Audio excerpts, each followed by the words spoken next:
प्यारे बच्चों, आज हम सीबीएसई बोर्ड द्वारा प्रस्तावित बुक क्षितिज भाग 1 जो कि कक्षा 9 के लिए प्रिस्क्राइब्ड है उसे पढ़ने जा रहे हैं।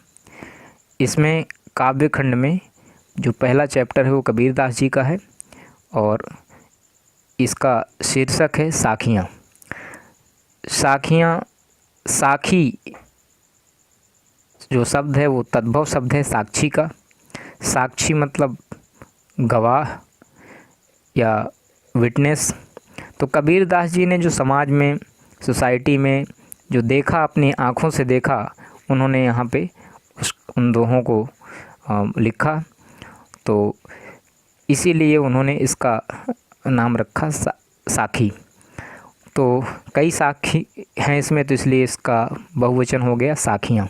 तो जो शीर्षक है वास्तव में साक्षी शब्द का तद्भव रूप है साखी, और साखी का बहुवचन साखियाँ।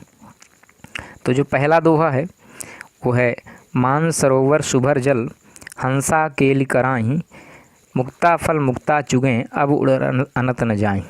मान सरोवर अर्थात मान सरोवर का अर्थ है, पौराणिक कथाओं में इसका जिक्र आया है, कैलाश पर्वत में मान सरोवर नामक एक जलाशय है।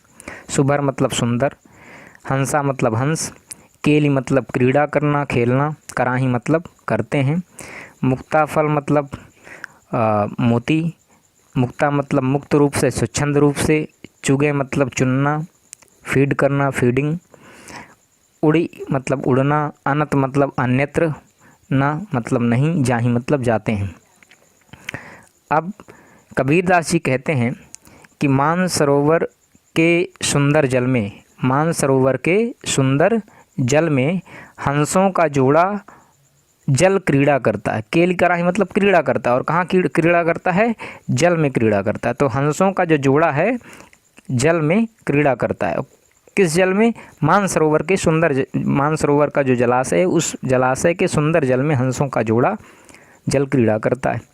तथा साथ ही साथ वो हंसों का जोड़ा मानसरोवर के सुंदर में जल क्रीड़ा करता है, साथ ही साथ मुक्त रूप से मुक्ता फल अर्थात मोती, मुक्त रूप से मतलब स्वच्छंद रूप से, बिना किसी रोक टोक के, बिना किसी रुकावट, बिना किसी बाधा के, बाधाहीन क्या करता है? मोती चुगता है। तो मुक्त रूप से क्या चुगता है? स्वच्छंद रूप से क्या चुगता है? मोती चुगता है।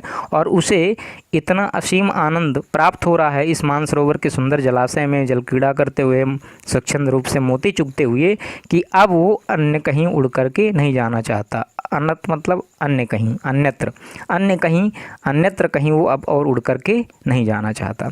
तो ये इसका हो गया शाब्दिक अर्थ। इसके बाद कबीरदास जी ने जो इसका गूढ़ार्थ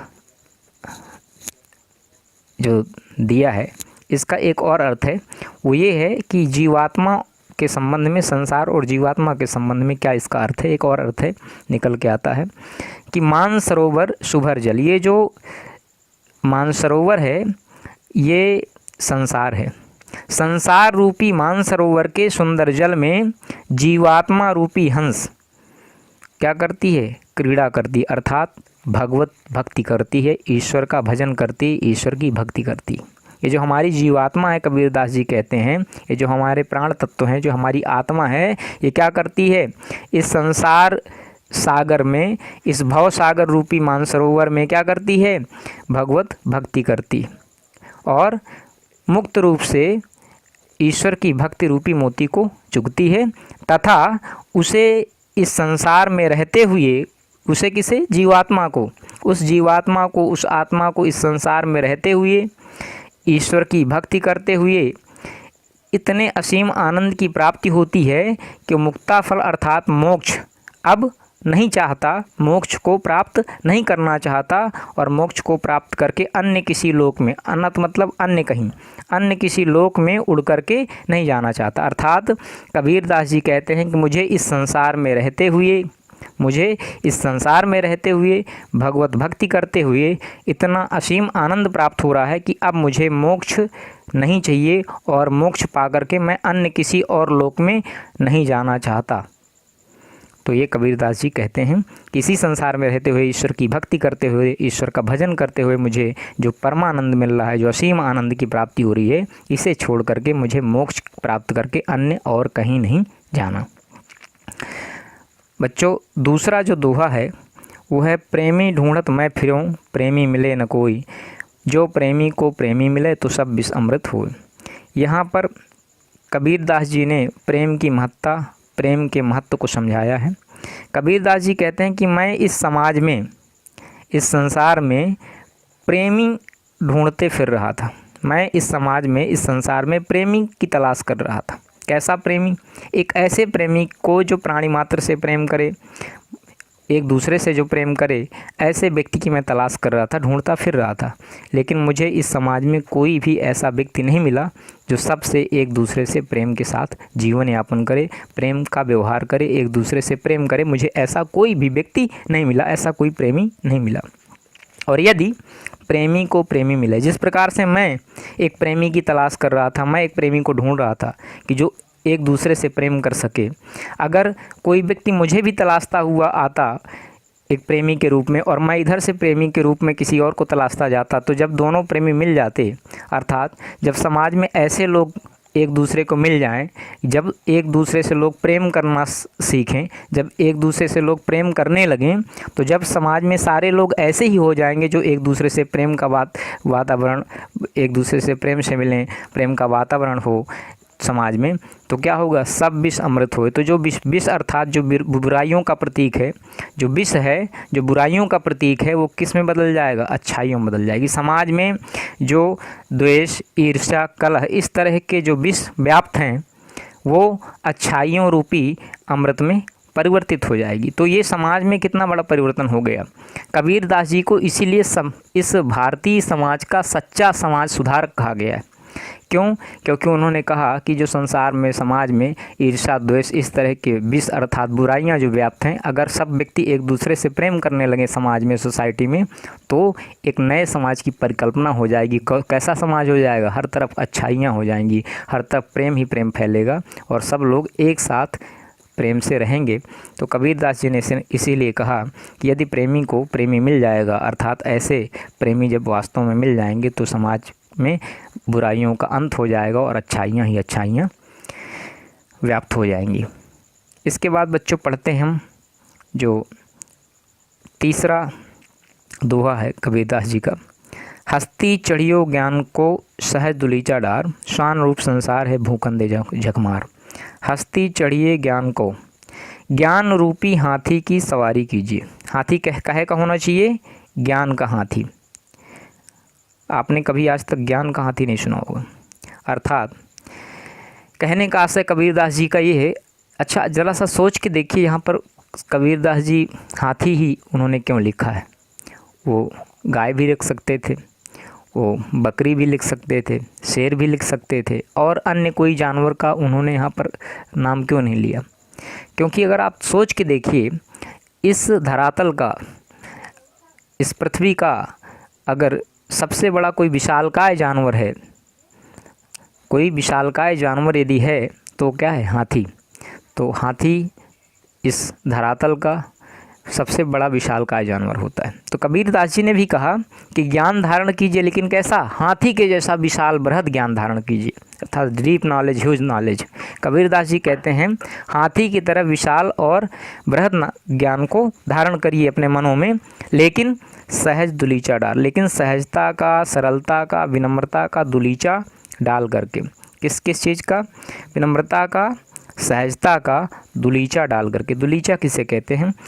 आपने देखा होगा जब घोड़े पे या हाथी पे जो लोग सवारी करते हैं, तो हाथी और घोड़े के पीठ पर कुछ कपड़ा नुमा बिछा रहता है, उसको कहते हैं दुलीचा। क्यों वो दुलीचा डाला जाता है? ताकि जो उसमें बैठे, जो सवारी बैठे, उसको यात्रा जो है उसकी आरामदायक हो, कंफर्टेबल फील हो, उसे कंफर्टेबल महसूस हो। उसकी यात्रा आरामदायक बनाने के लिए क्या किया जाता है? दुलीचा बिछा दिया जाता है, ताकि उसको आराम मिले। आप ही बताएं, अगर आप यात्रा करते हों, अगर आपके नीचे जिस सीट पे बैठे हों उसके नीचे 500 कीली रख दी जाए, तो आपको कैसा महसूस होगा? तो कबीर दास जी भी कहते हैं कि इस जीवन यात्रा को यदि आप आरामदायक बनाना चाहते हैं, यदि आप अपनी जीवन यात्रा को आरामदायक बनाना चाहते हैं तो क्या करिए, सर्वप्रथम ज्ञान रूपी हाथी की सवारी कीजिए। अर्थात अपने मनों में ह्यूज नॉलेज धारण करें, अपने मन में बृहत ज्ञान को धारण कीजिए, लेकिन उस जीवन यात्रा को आरामदायक मंगलमय बनाने के लिए सहजता और विनम्रता का दुलीचा बिछा लीजिए। किस रूप का, कैसा दुलीचा होना चाहिए? सहजता और विनम्रता रूपी दुलीचा। अर्थात यदि आप के अंदर बहुत सारा ज्ञान है तो आपको बहुत ज़्यादा पोलाइट होना पड़ेगा, बहुत ज़्यादा हम्बल होना पड़ेगा। You have to be very polite and be very humble. यदि आप के अंदर ज्ञान है तो आपको बहुत ज़्यादा विनम्र होना पड़ेगा। और आपने देखा भी होगा जिन पेड़ों में ज़्यादा फल फूल लगे होते हैं उनकी डालियाँ हमेशा झुक जाती हैं। तो यदि आपके अंदर ज्ञान है तो आपको विनम्र होना चाहिए, आपको सहज होना चाहिए, ये कबीरदास जी ने कहा। दूसरा उन्होंने कहा कि जब आप ये करेंगे कि आपके अंदर इतना विशाल ज्ञान है और आप बहुत अत्यधिक सहज हैं, बहुत अत्यधिक सरल हैं, विनम्र हैं, तो ये संसार जो है आपको कुछ न कुछ कहेगा, कुछ न कुछ आपकी आलोचना करेगा। तो कबीरदास जी ने कहा श्वान रूप संसार, ये संसार कैसा है? कुत्ते की तरह है। जैसे कुत्ते किसी को भी देख कर के भौंकने लगते हैं, उनका कोई प्रयोजन नहीं रहता, अनर्गल भौंकते रहते हैं। तो ये संसार जो है कैसा है? कुत्ते की तरह है। ये भौंकता है, आलोचना करता है, तो इसको अनर्गल प्रलाप करता है, तो इसको भूखने दीजिए, इनकी परवाह मत करें, इस समाज की, इस संसार की परवाह मत करें। आप ज्ञान का हाथी, जैसे ज्ञान रूपी हाथी की सवारी करिए और उसमें विनम्रता का दुलीचा, सहजता का, विनम्रता का दुलीचा डाल लीजिए, जिससे आपकी जीवन यात्रा बहुत अत्यधिक मंगलमय होगी। अर्थात यदि आप ज्ञान धारण करना चाहते हैं तो ज्ञान, बृहद ज्ञान धारण करें, विशाल ज्ञान का भंडारण करें अपने मनों में, लेकिन आपको उसके लिए विनम्र होना पड़ेगा, सहज होना पड़ेगा, सरल होना पड़ेगा। क्योंकि यदि आप सहज सरल नहीं हैं और यदि आपके पास कोई आएगा तो हमेशा झिझकेगा, संकुचित होगा आपसे पूछने के लिए। ऐसे ज्ञान की क्या अवधारणा, ऐसा ज्ञान किस अर्थ का जो आप से कोई पूछने आए, आपसे कुछ ज्ञान प्राप्त करने की लालसा से कोई आए, कोई ज्ञान पिपासु आए और आपके सामने आने से असहज महसूस करे अपने आप को कि पता नहीं आप उसे क्या बोल देंगे, तो ऐसा ज्ञान जो है कोई सार्थक ज्ञान नहीं होगा, उसका कोई अर्थ नहीं रह जाता। तो इसलिए यदि आपके अंदर ज्ञान है तो आपको विनम्र होना पड़ेगा, सरल होना पड़ेगा, सहज होना पड़ेगा, तभी आपकी जीवन यात्रा सुखद, सफल व मंगलमय होगी। इसके बाद बच्चों नेक्स्ट है 4th दोहा, पखा पखी के कारणे सब जग रहा भुलान। पखा पखी मतलब पक्ष और विपक्ष के, कारणे मतलब कारण, सब जग, जग मतलब संसार, भुलान मतलब भूला हुआ था, बिसराया हुआ था, निरपक्ष मतलब निष्पक्ष, होई मतलब हो करके, हरि मतलब ईश्वर, भजे मतलब भजन करें, सोई मतलब वही, संत मतलब संत, सुजान मतलब सज्जन पुरुष। कबीरदास जी ने यहाँ इस दोहे में उन्होंने बताया कि वास्तव में संत क्या है, सज्जन पुरुष क्या है, उसकी क्या पहचान होती है, ये उन्होंने बताया। तो जिस समय कबीरदास जी थे उन्होंने देखा कि यहाँ पर कुछ संत हैं जो निर्गुण निराकार ब्रह्म, सगुण साकार ब्रह्म के पक्ष और विपक्ष में तर्क दे रहे थे। कुछ संत ऐसे थे जो मूर्ति पूजा और मूर्ति पूजा के पक्ष में थे, कुछ लोग विपक्ष में थे। कुछ संत ऐसे थे जो राम और खुदा के पक्ष और विपक्ष में खड़े थे। तो कबीरदास जी ने महसूस किया कि उस समय का जो संत समाज है, पक्ष और विपक्ष के कारण उस संत समाज ने संपूर्ण संसार को, सब जग, संपूर्ण संसार को उसने क्या किया था? भुला दिया था। उनके इस पक्ष और विपक्ष के कारण, पक्ष और विपक्ष के तर्कों में ही खोए रहते थे वो, और उस संत समाज से ये संपूर्ण संसार भुला दिया गया था। और कबीरदास जी कहते हैं कि सच्चे अर्थों में संत तो वो है जो निरपक्ष होय कि हर भजे, जो निष्पक्ष हो करके, तटस्थ हो करके, जो किसी के पक्ष और विपक्ष में नहीं पड़ता है, निष्पक्ष हो करके, तटस्थ हो करके क्या करे, हरि का भजन करता है, ईश्वर का भजन करता है। सच्चे अर्थों में सोई संत सुजान, वही व्यक्ति संत है, वही व्यक्ति सज्जन पुरुष है। सज्जन पुरुष कौन है, संत पुरुष कौन है, क्या कबीरदास जी ने उनको पहचानने के लिए बताया कि उनकी पहचान कैसे करेंगे, क्या डेफिनेशन बताई सज्जन पुरुष और संत पुरुष की। तो कबीरदास जी ने बताया कि वह व्यक्ति जो निष्पक्ष होकर के किसी के पक्ष और विपक्ष में नहीं पड़ता है, निरपक्ष होकर के, निष्पक्ष होकर के हरि का, ईश्वर का भजन करता है, सच्चे अर्थों में वही व्यक्ति क्या है, संत है, वही व्यक्ति क्या है, सज्जन पुरुष है। और जो लोग पक्ष और विपक्ष के कारण इस संसार को भुला देते हैं, पक्ष और विपक्ष में ही खोए रहते हैं, वास्तव में वो संत हैं ही नहीं, वो सज्जन पुरुष हैं ही नहीं, वो दुर्जन लोग हैं, वो समाज को बहकाते हैं, समाज को लड़ाते हैं। इसलिए कबीरदास जी को सच्चा समाज सेवक कहा गया है, सच्चा समाज सुधारक कहा गया है। इसके बाद हमारा जो अगला पद है, अगला दोहा है, वो है हिंदू मुआ राम कह मुसलमान खुदाई, कहाँ कबीर सो जीवता जो दुहों के निकट न जाए। आज भी आप देखते होंगे 15वीं शताब्दी में एक संत हमारे देश का कबीरदास जी ने, उसने समाज में जो देखा, उसकी पीड़ा को उसने अनुभव किया, उस पीड़ा को उन्होंने जिया और देखा कि भारतीय समाज जो है कैसे हिंदू और मुस्लिम इन धार्मिक उन्मादों में, इन धार्मिक जो धार्मिक संप्रदाय हैं विभिन्न आपस में किस प्रकार से एक दूसरे से लड़ रहे हैं। हिंदू राम के लिए लड़ रहा है, मुसलमान खुदा के लिए लड़ रहा है, कोई मंदिर के लिए लड़ रहा है, कोई मस्जिद के लिए लड़ रहा है।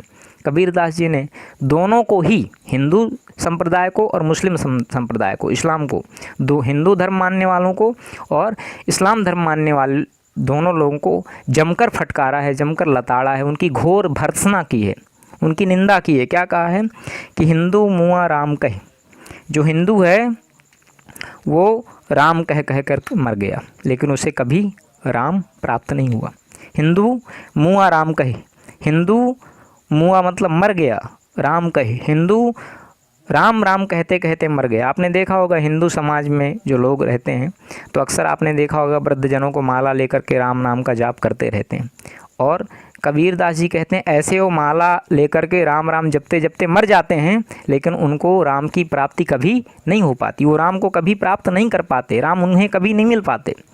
ऐसे लोग जो दिन रात राम राम जपते रहते हैं और इस तरह से वो राम नाम जपते जपते एक दिन मर जाते हैं, उन्हें ईश्वर की, राम की प्राप्ति कभी हो ही नहीं पाती।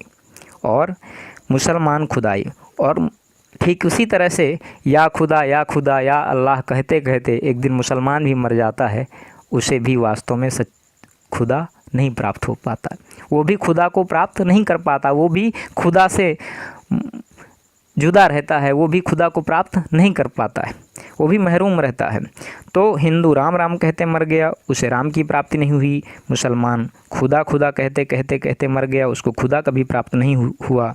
और कहे कबीर से जीवता, कबीरदास जी कहते हैं सच्चे अर्थों में वही व्यक्ति जी पाता है जीवन को जो दुहों के निकट न जाए, जो इन दोनों के निकट नहीं जाता, जो ना राम के पास जाता है, जो ना खुदा के पास जाता है। कबीरदास जी कहते हैं सच्चे अर्थों में वही व्यक्ति इस ज़िंदगी को जी पाता है जो इन दोनों को निकट न जा कर के संसार में रहते हुए अपने कर्म, अपनी जो ड्यूटी है, जो उसके कर्म हैं उनका निर्वहन करता है, अपने दायित्वों का निर्वहन करता है, अपना कर्म करता है और वो पूरी ज़िंदगी जी पाता है और इन दोनों के निकट नहीं जाता। अर्थात ना वो राम का भजन करता है, ना वो अल्लाह को पुकारता है, और वो अपना कर्म करते हुए ज़िंदगी को जी पाता है। और इस तरह से उसको, यदि वो हिंदू है या यदि वो मुसलमान है, तो उन दोनों को इष्ट अभीष्ट जो ईश्वर है, जो खुदा है, उसको यूं ही प्राप्त हो जाता है। उसको किसी बंदगी, किसी आरजू, किसी प्रार्थना, किसी मिन्नत की दरकार नहीं है, अपेक्षा नहीं है। यदि आप इस संसार में रहते हुए अपने केवल कर्म करें, अपने ज़िंदगी का जीवन यापन करें, अपना जीवन यापन करें, तो आपको ईश्वर स्वतः मिल जाता है।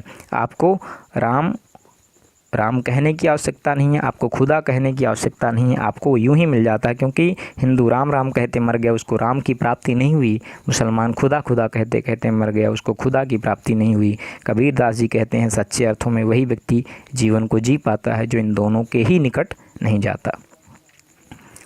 इसके बाद अगले दोहे में कबीर दास जी ने फिर बताया, उन्होंने क्या किया कि जो हिंदू और जो मुसलमान हैं, जो हिंदू धर्म है और इस्लाम धर्म है, इन दोनों ही धर्मों की एकता की बात की कि ये दोनों धर्म अगर एक दूसरे के निकट आ जाएं, अर्थात इन दोनों धर्मों के बीच का जो भेद है, जो अंतर है, वो ख़त्म हो जाए, नष्ट हो जाए, तो कबीर दास जी कहते हैं तब फिर मैं उस धर्म को स्वीकार कर लूँगा। कबीर दास जी कहते हैं ना तो मैं हिंदू धर्म को स्वीकार कर सकता हूँ, ना मैं इस्लाम धर्म को स्वीकार कर सकता हूँ। ये दोनों ही मेरे लिए ग्रहणीय नहीं है, ग्राह्य नहीं है। मैं इन दोनों धर्मों को नहीं अपना सकता। क्यों नहीं अपना सकता?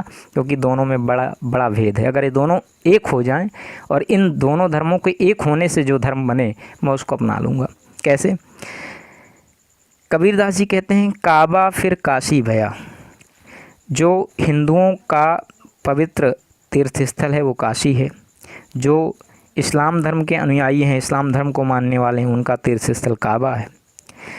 जो हिंदू हैं उनका इष्ट अभीष्ट उनका ईश्वर राम है, और जो इस्लाम धर्म को मानने वाले हैं उनका देवता, उनका खुदा रहीम है।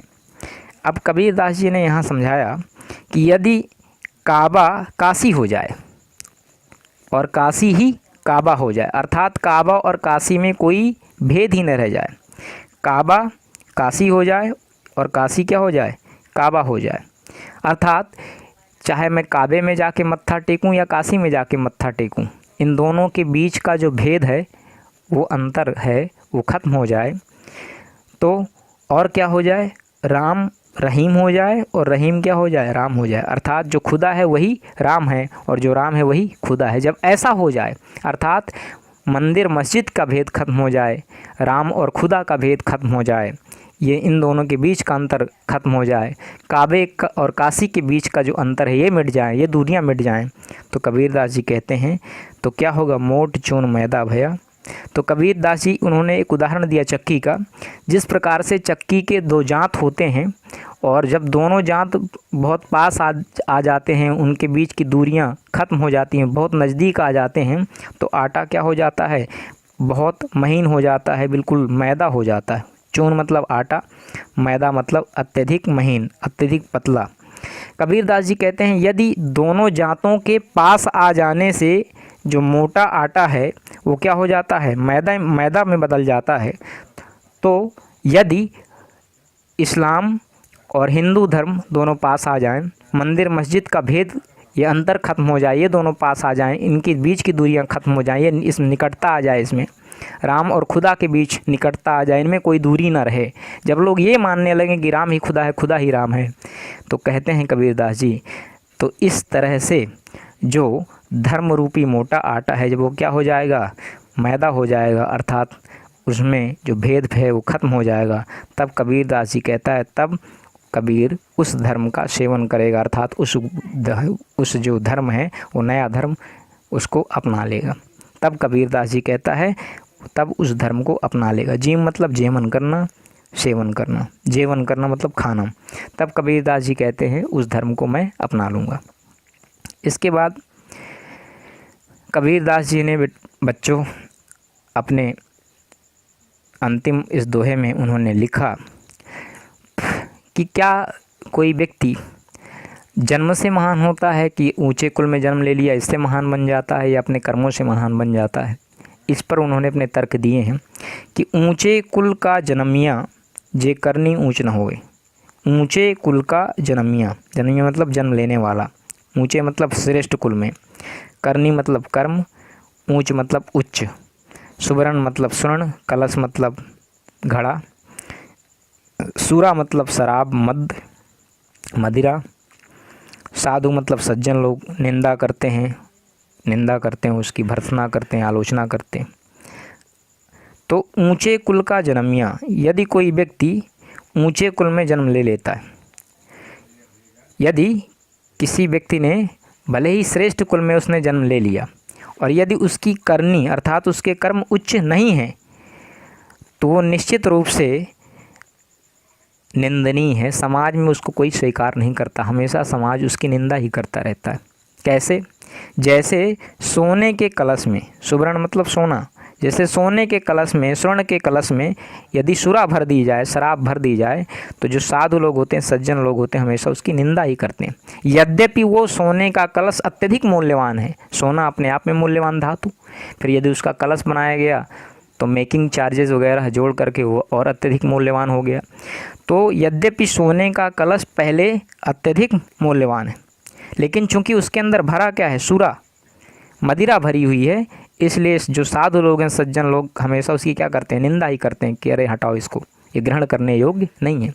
यद्यपि वो मूल्यवान धातु के पात्र में भरी हुई है वो सुरा, लेकिन इसके बावजूद भी सज्जन लोग क्या करते हैं, हमेशा उसकी निंदा ही करते हैं। ठीक उसी प्रकार से यदि किसी व्यक्ति ने ऊंचे कुल में, श्रेष्ठ कुल में जन्म ले भी लिया, और यदि उसकी करनी, यदि उसके कर्म ऊंचे नहीं होते, श्रेष्ठ नहीं होते, तो ये व्यक्ति श्रेष्ठ नहीं कहा जा सकता।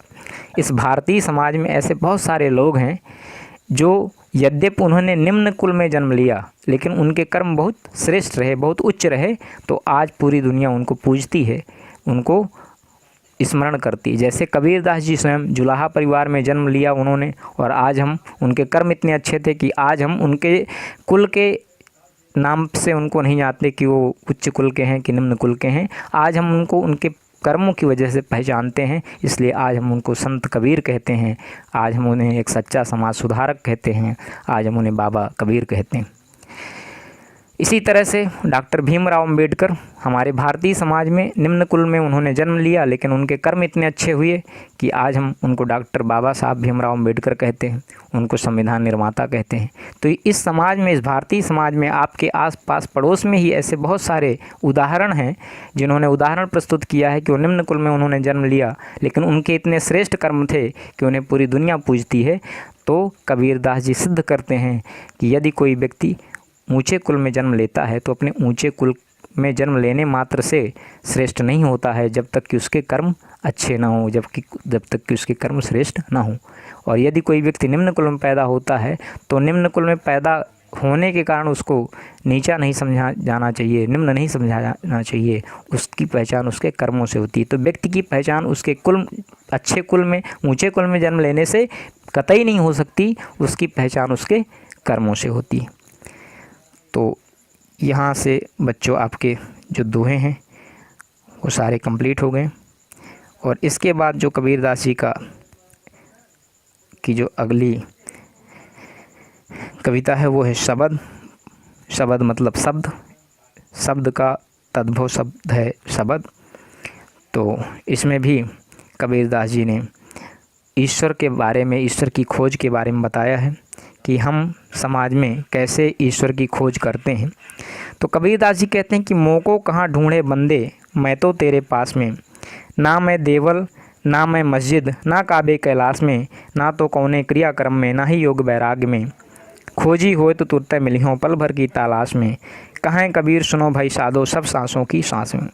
कबीरदास जी कहते हैं कि ईश्वर कहता है कि मोको कहाँ ढूंढे बंदे, हे मनुष्य तुम मुझे कहाँ ढूंढते फिर रहे हो। मोको मतलब मुझको, मोको मतलब मुझे, मुझको, तुम मुझको कहाँ ढूंढते फिरते हो, मैं तो तुम्हारे ही पास में हूँ। अर्थात कबीरदास जी कहते हैं कि ईश्वर कह रहा है मनुष्य से कि मुझे इधर उधर कहाँ ढूंढते फिरते हो, मैं तो तुम्हारे ही मन में, तुम्हारी अंतर आत्मा में समाया हुआ हूँ, जीवात्मा के रूप में। आपके अंदर जो जीवात्मा है, जो जीव है, वो क्या है, ईश्वर का ही अंश है। तुलसीदास जी ने भी कहा रामचरितमानस में, ईश्वर अंश जीव अविनाशी। तो जो आत्मा है वो ईश्वर का अंश है। तो कबीरदास जी ने भी कहा कि ईश्वर कह रहा है कि ऐ मनुष्य मुझे इधर उधर कहाँ ढूंढते फिर रहे हो, मैं तो तुम्हारे ही पास हूँ, अर्थात तुम्हारे अंतर्मन में ही विराजमान हूँ जीवात्मा के रूप में। और आगे क्या कहता है ईश्वर, ना मैं देवल, ना तो मैं किसी देवालय में हूँ, देवालय, देवल मतलब देवालय, मंदिर, ना ही मैं किसी मस्जिद में हूँ, और ना ही काबा कैलाश जैसे पवित्र तीर्थ स्थलों में हूँ। ईश्वर कहाँ नहीं है, ईश्वर बता रहा है कि ना तो मैं वो मंदिर में है, ना वह मस्जिद में है, ना काबे और कैलाश जैसे पवित्र तीर्थ स्थलों में है। तो आप ही बताइए, आप और हम मंदिर मस्जिद गुरुद्वारे क्यों भटकते हैं जब ईश्वर वहाँ है ही नहीं। ईश्वर कहाँ है? आपकी अंतरात्मा में है, आपके अंदर है। और हम उसको खोज कहाँ रहे हैं? मंदिर मस्जिद गुरुद्वारे काबे कैलाश इसमें ढूंढते हैं। तो यदि ईश्वर इन जगहों पे है नहीं और हम इन जगहों पर ढूंढने जाते खोजने जाते हैं, अर्थात हमारी खोज निरर्थक है, या यूँ कह लें हम वास्तव में खोजना ही नहीं चाहते। ईश्वर कहाँ है? आपकी हमारी अंतरात्मा में जीवात्मा के रूप में विराजमान है। और आगे ईश्वर क्या कहता है? ना तो कौने क्रियाक्रम में, ना ही किसी क्रियाक्रम में हूँ। लोग विभिन्न प्रकार की पूजा विधियां करते हैं, क्रियाक्रम करते हैं, योग वैराग आदि साधना करते हैं। तो कबीरदास जी कहते हैं कि ईश्वर कह रहा है कि वह किसी भी प्रकार की क्रियाक्रम में नहीं है। बहुत सारे कृत्यकांड होते हैं, हिंदू मैथोलॉजी में बहुत सारे कृत्यकांड होते हैं, संस्कार होते हैं। तो वो ईश्वर कह रहा है कि वो किसी क्रियाकर्म किसी धार्मिक अनुष्ठान में नहीं है, ना ही योग और वैराग जैसी साधनाओं में है, ना ही योग वैराग्य जैसी कठिन साधनाओं तपस्याओं में है। तो फिर कहाँ है? ईश्वर आपकी अंतरात्मा में है। और उन्होंने बताया कि खोजी होए तो तुरते मिली हूँ। यदि सच में आप ईश्वर को खोजना चाहते हैं, उसे पाना चाहते हैं, उसे तलाश करना चाहते हैं, तो तुरते मिली हूँ। तो क्या हो जाएगा? तुरते मतलब तुरंत ही, क्षण भर ही में मिल जाऊँगा। ईश्वर कहता है यदि आप सच में ईश्वर को खोजना चाहते हैं तो तुरते मिली हूँ, तो तुरंत ही मिल जाऊँगा। क्षण भर की तलाश में, पल भर की तलाश में ही आपको प्राप्त हो जाऊँगा। यदि आप सच में खोजना चाहते हैं तो ईश्वर स्वयं कह रहा है कि मैं आपको तुरंत ही मिल जाऊंगा, पल भर की तलाश में आपको मैं प्राप्त हो जाऊंगा। कहें कबीर सुनो भाई साधो। कबीरदास जी कहते हैं कि ए भाई साधु लोग, साधु ए सज्जन लोगों, मेरी बात को सुनो। क्या? कि मैं अर्थात ईश्वर सब सांसों की सांस में, हर एक व्यक्ति की एक एक सांस में ईश्वर समाया हुआ है। अगर हमें ईश्वर को ढूंढना है तो ईश्वर कहाँ है? हर एक व्यक्ति की सांसों में ईश्वर समाया हुआ है। तो ईश्वर को कहाँ ढूंढें? अपने अंतरात्मा में ढूंढें। ईश्वर को कहाँ ढूंढें? एक दूसरे में ईश्वर को देखें। जब हम समाज में एक दूसरे में ईश्वर को खोजने लगेंगे, जब हम समाज में हर व्यक्ति को ईश्वर मानेंगे, तुलसीदास जी ने भी लिखा कि सिया राम मैं सब जग जानी, करहूँ प्रणाम जोर जुग पानी। कबीरदास जी भी वही बात कह रहे हैं। तो हमारे जो भक्तिकालीन दो संत कवि हुए, एक तुलसीदास जी और दूसरे कबीरदास जी, दोनों ने कहा कि ईश्वर जो है कहाँ है? हम सबके अंतरात्मा में ही विराजमान है। यदि हम हर व्यक्ति में ईश्वर का रूप देखें तो संसार, ये समाज कितना सुंदर हो जाएगा। और हम जो इस तरह के हिंदू मुस्लिम मंदिर मस्जिद के झगड़ों में जो फंस जाते हैं, वो सब खत्म हो जाएंगे और समाज, एक नए समाज का निर्माण होगा। तो ईश्वर कहता है कि ए भाई साधु, ए साधुजनों, सुनिए, ईश्वर हर व्यक्ति की सांसों में समाया हुआ है। इसलिए ईश्वर स्वयं कहता है कि मुझको यहाँ वहाँ क्यों ढूंढते फिर रहे हो, मैं तो तुम्हारे पास में हूँ, तुम्हारी अंतरात्मा में जीवात्मा के रूप में समाया हुआ हूँ। ना मैं किसी मंदिर में हूँ, ना मैं किसी मस्जिद में हूँ, ना काबे कैलाश जैसे पवित्र तीर्थ स्थानों में हूँ, ना ही किसी भी प्रकार के क्रियाकर्म में हूँ, ना ही योग वैराग जैसी साधनाओं में हूँ। और यदि आप मुझे खोजना चाहते हैं तो मैं आपको तुरंत ही मिल जाऊंगा। पल भर अगर आप मुझे तलाशेंगे तो क्षण भर की तलाश में आपको मिल जाऊंगा। कबीरदास जी सभी साधु लोगों को कहते हैं कि भाई सुनो, मैं सब सांसों की सांसों में समाया हुआ हूँ, अर्थात हर व्यक्ति की सांसों में समाया हुआ हूँ। तो प्यारे बच्चों, ये आपका शब्द का पद 1 हो गया और पद 2 किताब में दिया हुआ है, लेकिन अब ये पाठ्यक्रम से हटा लिया गया है, इसलिए इसको नहीं पढ़ने की आवश्यकता है, एग्ज़ाम में नहीं पूछा जाएगा। आज की क्लासेस यहीं टर्मिनेट करते हैं।